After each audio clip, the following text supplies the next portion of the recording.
just a quick video to show you how to fix the issue where you want to render your 3D scene. But if I do that, it only renders a video.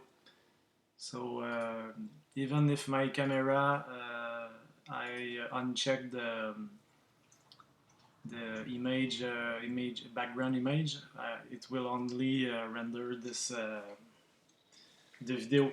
So if we go to the compositor, everything looks fine to me.